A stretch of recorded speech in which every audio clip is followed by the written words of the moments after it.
يا أمتا كينيا أمانا منا ونسنين جنو سجلي نوتا سجلي كينيا كنا شير ولي قراتي أكا ميديا كودا أكا سلا أمتا كبيرة كيه موتما بيرة كيه داب موتما كنا مدام نكون موتما موركو كينيا كنا نفودن داوتي سجلي كينيا نودا برسا إسنين جن أمانا منا سبوما أمانا بيوما أمانا لبوما وربان كينيا كنا دكيسن سجلي كينيا شير قدا ركون كينيا كنا كم سنة كده كانتي نوجول لتدكات نمر كورا رندما تشوندن دكوا داداتين بلا كوغاتي دان nyaanni isaan nyaatan kun akkuma isin argitan kubsii tokkichaa kana nyaatanii isaa kudha lama ta'an fatara kanatu dhufa ashaa kanatu dhufa kana nyaataniitii jiraachuu jiran namni silaa keetti miidhamuu jiru nama beelaa fi dheebuu yookaan dhukkubarraa dandamachuu danda'u osoo hin taane nama xixiqqaadha jechuudha nama umurii isaa xixiqqaadha akka isin argitan kana jechuudha isa kanaaf amaanaa akka uummata keenyaaf sagalee taatanii rakkoo keenya kana nuuf furtan isiniin jennaa galatoomaa ulfaadhaa wassalaamu alaikum warahmatullaahi wabarakaatu. السلام عليكم ورحمة الله وبركاته بكجر تمرت هم نتينيا تكادي تنور راهد أجراني بيتن إلمان كينيا لمي تينيا دائما كينيا وبليان كينيا أنن سعودي عربية دا تي في أكسم أماس يمن كيزت درر ماجرن نتي هوجي هن تينيا مالي يوني في وان غونوف دمني ربي بودا سبحانه وتعالى خدا تشوفين قمنو خنا يجودان علماء أني أنا تربافي نانو هرريرا walitti dhufan magaalaa Baabbileetitti guyyaa Khamisaa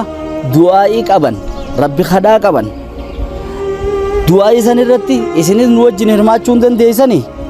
akkasuma ammas gama peejiileedhaatiin Sheemiin Ibroodhaa akkasuma ammas Ustaaz Anas Muhammad obboleessa keenya Najjaash Abdallaa Shajjamaal Aliyyiitii fi fakkaatota isaanii hundaa'u afeerran godhameefii jira akkasuma daa'ii keenya qeerroo zamanaa obboleessa keenya Ustaaz Ibsaa Hassanis guyyaa san asirraan toorarraan isiniif afeeramaa obboleeyyan keenya Abuu Sabraddiin akkasuma ammas haroon akka sagantaan tun gaggeeffamtuuf namni shoora guddaa taphate isaanii mana obboleessa keenya Sabraddiinii fi haroodhaan guyyaa san galgala keessattuu TikTok irratti akka waliin wal quba qabaannu akka waliin hordofnu guyyaa raayis akka waliin hordofnu guyyaan Khamisaa guyyaa khayriinis ol kortu guyyaa warri sunana ulamaa'onni gurguddoon sheekan keenya walitti dhufanii sheekanii Sheekh Muusaa Su'aalaa irraa baratan bakka takkaatti argamuudhaan kun iddoo adda addaati iddoo garagaraati waliin hirmaachuudhaan du'aa'ii godhan waan ta'eef qooda waliin haa fudhannu du'aa'ii obboleeyyan keenya hadiisa keessatti a'jazu nnaasi man ajaza ani du'aa'ii irra dadhabaan nama du'aa'ii dadhabe jedhe warra du'aa'ii dadhabe rabbi nun godhin abkhalu nnaasi man bakhila bisalaam akkuma jedhanitti irra bakhilli nama salaamtaa laachallotu nama salaamtaa namaan qoone